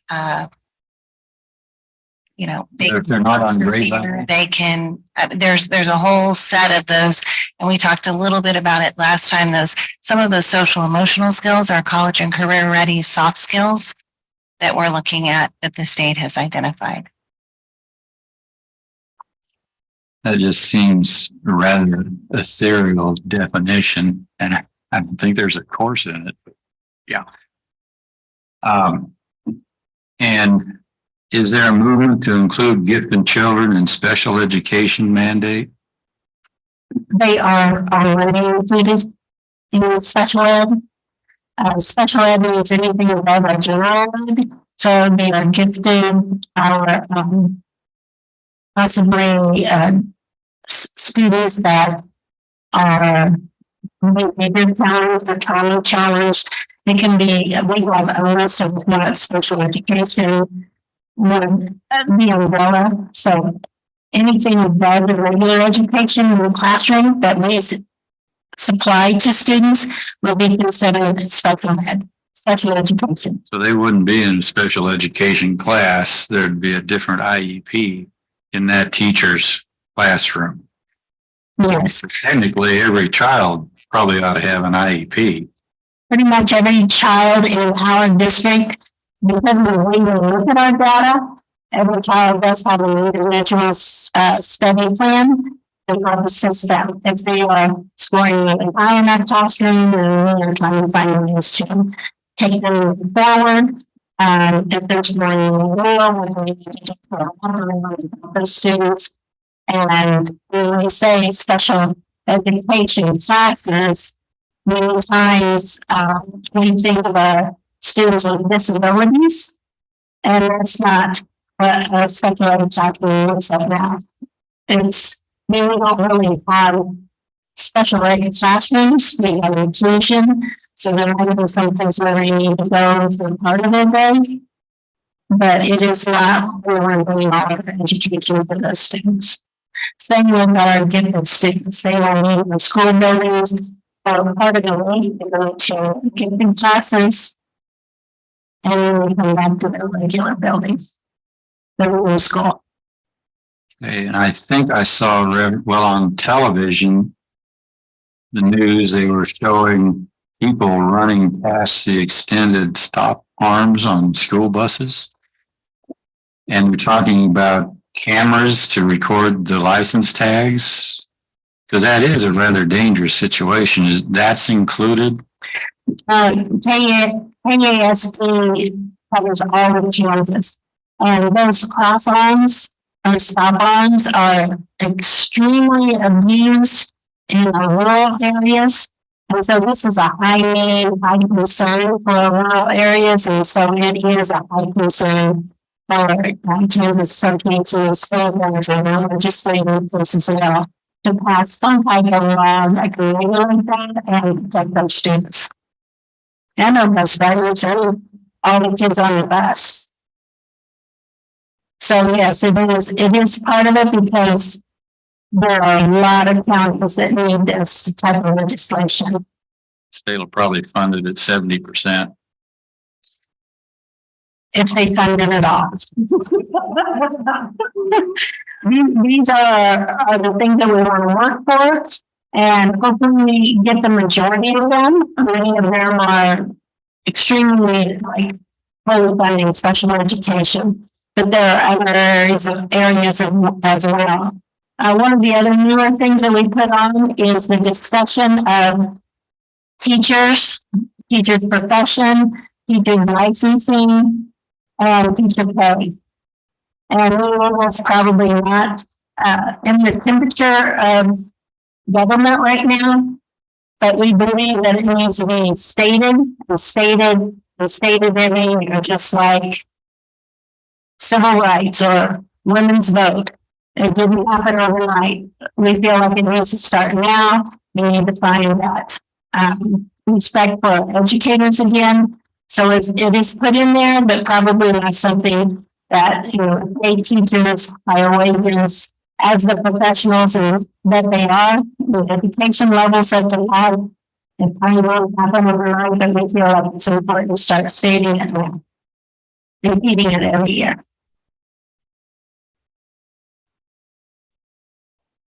Until the mid-90s, and now nurses start 10 to 20,000 a year higher. And which do we value more? They're both extremely important for our society for sure. So that's one of the newer things that we're added this year to make sure that we can just start repeating that over and over again, and to be able to pay our teachers, our educators more. We're going to have state help and federal help. And so, as you can see, that's probably a high mountain to climb, but we're going to keep stating it and moving towards that way. Our teachers are highly educated and they're not the second job in the house all the time anymore. So that's one of the things. Dr. Bromberg, did you have some other questions? I saw you have a paper there. You've heard enough from me. Yes. Okay. Well, first of all, thank you for representing us. I know that was a lot of extra time and respect. I have learned a lot, and that's been my pleasure. I can tell you. Really, thank you. It's really important what you're doing. Reading through this under Section 2, Constitutional Responsibilities. Okay, so the language, and this was in red, so this is new, right? Inflationary adjustments approved by the legislature. And I don't know if you could answer this or who can answer this, but so we all know we're in this period of very high inflation. So how are these inflationary adjustments made by the legislature? Does anyone, I don't know who to address the question to. Ask the very final part of that question again, so you don't have it correct. So inflationary adjustments approved by the legislature that would eventually, our schools would eventually receive that funding. So I'm reading that, the inflationary adjustment. So that's my question. My question is, how is it decide? Who decides this inflationary adjustment? So our Kansas Supreme Court decided the schools would be fully funded. Many of our legislators think it should be just fully funded. And Mrs. Whiteman, please correct me. You're much more knowledgeable about this. But they have been told that they have to fully fund us to a certain amount. there are many legislators that want to just go to that amount, even though the settlement says that they will cover inflationary needs as well. And the state government doesn't believe that they need to go that far. It should just be what the catch-up amount would be, not the inflationary piece. Am I correct, Mrs. Whiteley? Right on target. Yes. Funding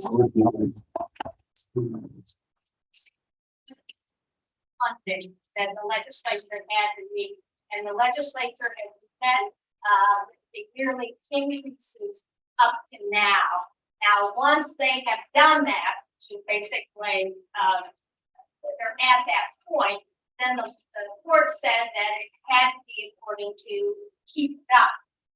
Because we've been in the midst of, over the last 30 years, we've had about 10 years, 33 decades of school finance litigation. So they said, after you meet the percentages for each year over the 5 years, then we will go to the CPI, the Consumer Price Index. But to answer Ms. Stewart Campbell's question, the legislature has to fund it. And what they have done now through the legislative process, particularly in the House, is that they basically, in the House Education Committee, they deal with all the policy issues. And then at the very end, they'll stick the money in that same bill. So legislators have to vote for the money and all the policy issues in one piece rather than moving the legislation out bill by bill and voting on the funding separately. But the ultimate funders of the public education is the Kansas legislature. So they will make a decision this coming January through April on what the funding will be in the coming years. And that will be the big challenge this legislative session because the mandated amounts to be in it will be running out. So now it will be up to them to basically fund it and take into account inflation and cost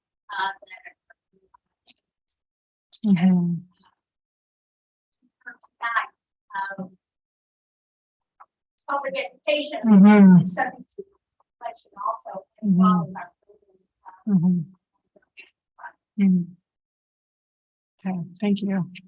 I had a chance to take a look at their proposals and changes, and I think it's something I can get along with, get behind. I know there's a meeting, we talk about this, and it looks like, the focus is on making sure the legislature understand sort of the pressure that we as school districts are facing and the support that we're looking for from the legislature in order to help us to meet our obligations to make sure students are learning as best as they can. So these are the things, items that as we approach the legislative session that we would need to focus on if we approach our state house and we need to talk to our legislators. And so if we agree to this and it is passed in November, this would be like your talking points that you would want to talk to your legislators about to support education and how important it is as board leaders in our district of how these laws affect us and our students and funding the education of our students. I have a question for Ms. Foley. All right. Well, I really like the part about how the Kansas Supreme Court has established that suitable funding must be reasonably calculated, and then the definition of suitable provision must reflect the changing needs of the individual and society, and how here we are in this massive teacher shortage and the pipeline drying up. We all know of students not wanting to study education and become educators. So this is a really grave concern that I know we all share. So I hope the changing needs of society, that part right there really stood out to me, that our legislators do what they need to do to increase funding or whatever needs to be done to recruit more people to this important field. As they traveled around the state, they did have some legislators attend the meetings. And we know from a few of those meetings that they have, put their foot down and said there will be no more funding for education than what we really have to do. They choose to fight against that court order, and they feel like public education has gotten enough ESSER money that they can just use us for special ed. And so we do know that there's going to be a fight in the House over any more funding for schools because they think we're just rolling in the dough. And so it's something that's really important. If you ever have a chance to write, visit, attend, I think places of education are going to be very important this year because they have already decided what they are not going to support and have voiced it at public meetings. All right. Anything else, Ms. Molly? Chad? I can add a lot more, but if you've all read this, if you've all read it and you approve it, I'll need someone to make a motion. Does this need, we didn't take any action on this. I see it listed under discussion item. That's the only reason I asked. And so we do have another board meeting before the conference. So we'll take an action then. Yes, right, I'm sorry. Yes, okay, gotcha. Yeah, okay, so it will come up on the action item next meeting. This is the time for us to sort of ask questions, delve into it if we have any questions. And between now and next meeting, if we have any additional questions that come to mind, make sure we get that addressed. All right. Let's see. And that looks like that is one of the last items. The next item here is board member comments. Dr. Pollard. Well, I've said enough today, but just getting the rows capacities. Thank you, Mr. Dr. Gray. If we just extended the school year 20 days, we could address all of these capacities and wind up requiring to pay the teachers more for extra work. So problem solved. I'm done. Okay. Dr. Sherman. I had personnel training for tonight's board meeting with Ms. Molney, and that's a lot because it does have to do with personnel matters, but as we go on, and I'm very thankful for Mr. Robbins and Ms. Rayberg and their whole team of people that I make sure that their filters and parents and custodials and food service workers and nurses that help take care of our children and the children we all care for each day. So I appreciate you guys and the best way to do that. I could talk about health maybe for a half hour. All right, thanks so much. Mr. Tatum. So, first of all, I apparently didn't get the same memo that Ms. Bowley and Mr. Campbell got about this people here tonight.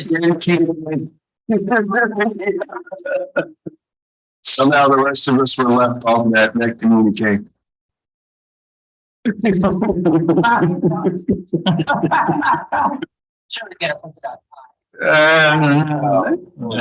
I may see like this.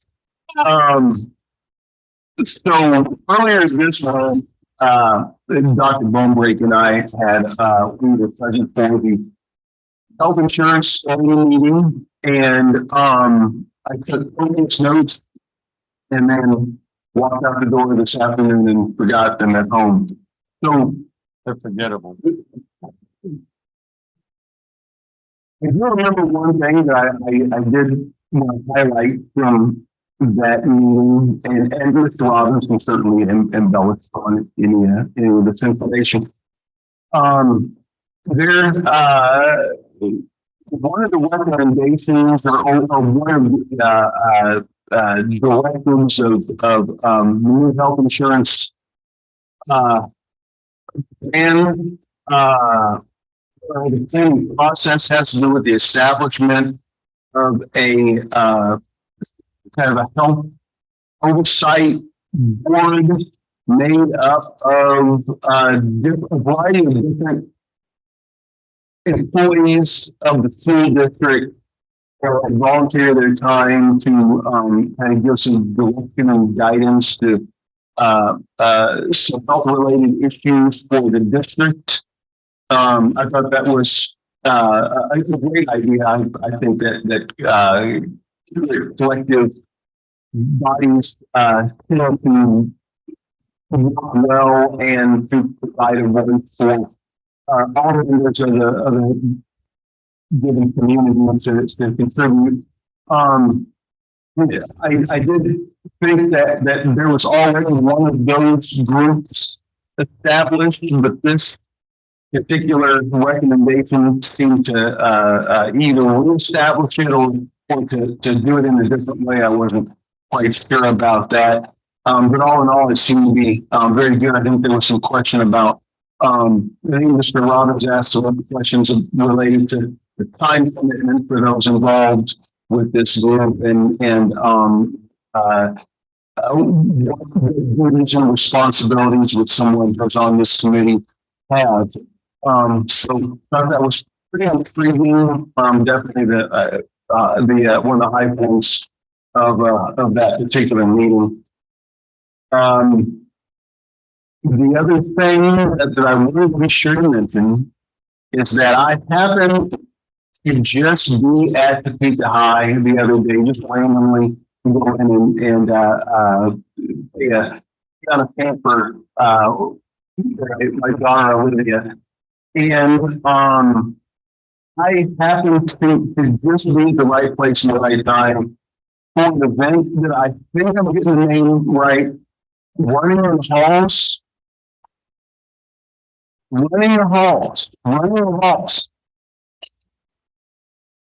don't remember that. Apparently so. Wait a minute. It's been a long time since I was a student at Topeka High.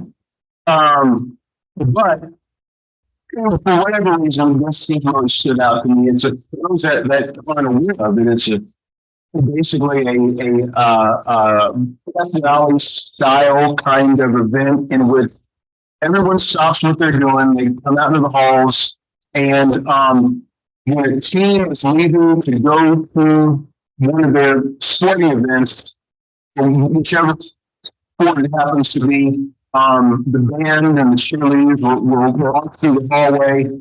I believe it might be all 3 floors, or at least the first and second floor, and get the entire school body and the teachers all wild up and supportive to really boost the morale of the players and send them off in style as they head off to their particular event. So it was really awesome to be there for that. And that was one of the highlights of the past week for me. So, and with that, I'll pass it along. Did they recruit you for the football team? Not today. Not that day. All right, so I'm taking your Trojan card back. Okay. You can't say that you're a graduate and not know about running the halls. We're just going to start there. You and I are very close to the same age, so I'm offended by that. I wanted to take a moment to thank Julie Watson, who's the principal of Highland Park High School. She invited me into her home, and that is truly what she thinks of her school and that community is family. She has got some amazing things that she is doing over there, and I'm going to try and rally some troops to help make some of her dreams possible. I'm hoping. Also want to take a moment to thank a member of the community His name is Jay Shively. There was some pumpkin fundraising going on for Ross Elementary. They were trying to get 600 pumpkins, and they had enlisted several community members as drop-off points. And last I checked, a couple of days out, they were about 250 shy. And there is a gentleman by the name of Jay Shively. He and his family own Berry Hill U-Pick, which is out at 5840 Southeast Provo Road. I know that because I go pick corn, I go pick pumpkins, and I go visit his sunflower fields. Well, he reached out to me and asked how many pumpkins the school still needed, and it was 250. And there were a couple people that went out there and helped pick the Ross 250 pumpkins that Ross needed. So huge shout out, because I do not believe that his kids go to 501 schools. So again, around the theme of community, right? He lives in Topeka, is a business owner. So to thank him, I'm encouraging people to go out and visit his pumpkin patch. He is open Fridays from 4 to 7, Saturdays and Sundays from 9 to 6. It's like $2 to get in, and he has all kinds of fun little things that kids can do. You have a corn maze. He does have a little corn maze. He's working his way up, so he's got a lot of fun things. Zip lines, I think he can be a little extra if you want to do horse rides, but just as a community, it would be a way that we could thank him for his very generous donation to help Ross hit their 600 pumpkin goal. So that's what I got. Oh, I want to go there. That sounds really fun. Under business by consent, tonight we approved a few donations. So I want to thank Charlie's Car Wash. And this is not their first time donating. And I'm not sure where Charlie's Car Wash is, but I know Huntoon and Wanamaker. Okay, so I want to thank Charlie's Car Wash. And if you need your car washed, go to Charlie's, because they support Topeka Public Schools. So thank you to them. And also, I wanted to acknowledge it's Mr. Lauren, who's a history teacher at Topeka High School, and he applied to be the recipient of an award from the Eisenhower Foundation to attend a field trip in Abilene. So this is cool too. And at this field trip, they're going to attend the Eisenhower Presidential Library and see his childhood home. And all of it's 370, I think, 370 students get to participate, 12 adults. And this award is a little more than $3,000. So it's quite the big deal. So congratulations to Mr. Smith. That's his name, Lauren Smith, and Topeka High. And that's all I got.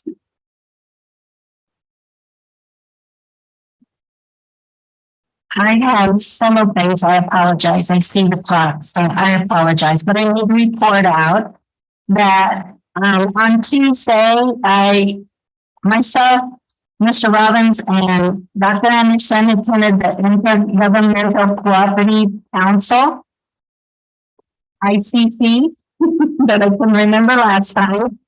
And our presenter was from Washington University and filling us in on what's happening at Washington and what they're trying to do for our students as they lead us for a career in college ready. And just a couple of things I wanted to report was that 48% of their population of new students are first generation college attenders. So Washburn does a lot to support their students and their parents to help them be successful.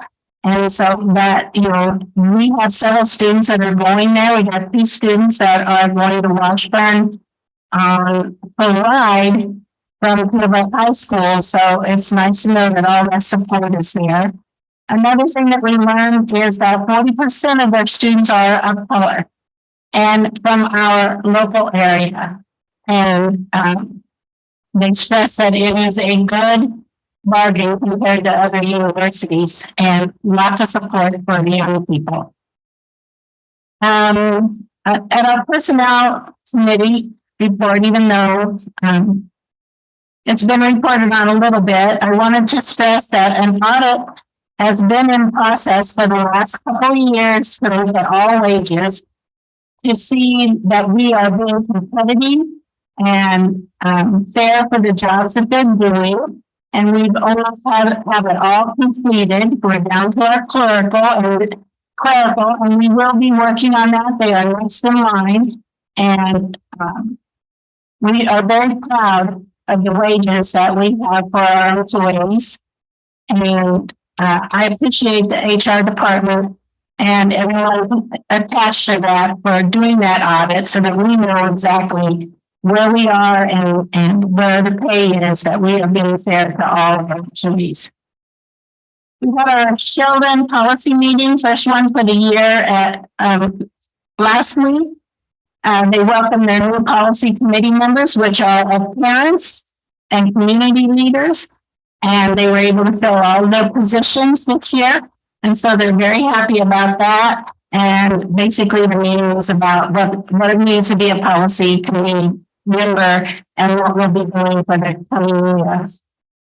I attended a pension meeting on Monday and representing our region as a board member. I didn't have a vote at this particular meeting, but they're looking at changes and getting feedback across the state of Kansas about changes to sports, arts, all of the areas that KFIC covers, and what changes that high school athletic directors and principals think are needed. And so they're starting this policy making at this time. And we were represented by Topeka West, Highland Park, and Topeka High. So all of those people are there and athletic directors. I attended a strategic planning meeting. We are about ready to start we are starting all the work for a new strategic plan that needs to be completed by 2026. Am I correct, Ms. Wallace? 2026. And so you can see how much work has to go into that plan. And we had it for our dual language program. And of course, it's a ground level right now, working on that to strengthen that plan. And all the other areas will be meeting as well as we go through the next couple of years. And I attended an orchestra, strings orchestra, last night at Eisenhower Middle School. And it's just October. And that orchestra sounded so beautiful already in October. And I just wanted to say, I think that has a lot to do with our signature music school, starting at Ross, continuing into Eisenhower. And I was extremely impressed with the music they played and how they sounded, and the students putting in the effort to do such a beautiful job. So I just want to do a shout out to one of our signature schools of what we're trying to accomplish. They did a very nice job last night. And I'm done. Sorry. I'll be very quick here. At our finance council meeting, we received a budget book for 2022-2023 about the saving phase. If it helps you, let the administration know. But I think not just receiving it, but perhaps asking Dr. Gary to go over that with you. I think as we went over it together, a lot stuck out and helped me to, even though I've been on the finance meeting for a while, helped me understand even better. So I would encourage you all, if you have some time, to reach out to Mr. Gary Minke and Mr. Robbins and have them go over that with you to make sure that you have a solid, firm grasp and understanding of how our budget works for those who could interested. That one. Second is Principal for Days split up. The deadline is October 31st. Just as a reminder, if you haven't already signed up and you want to get a sense of what's it like being a principal in our school, sign up for that. I think 31st is the deadline. And the conferences are going on. I think in the past couple of years, I've volunteered at my local in my kids' school just to sort of we can. Teachers are, putting in a lot of work to meet with, families and students. And so I will encourage you all to sort of think that creatively of how might be able to serve in some way, locally one of our schools, and what we can to show our appreciation for the work that they do. So on that note, yes.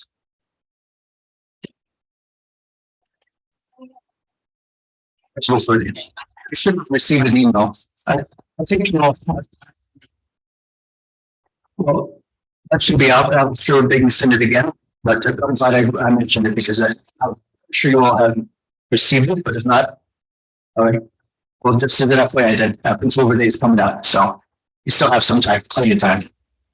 Yeah. All right. With that, I'll go ahead and say thank you, everyone. I got the email. You didn't go.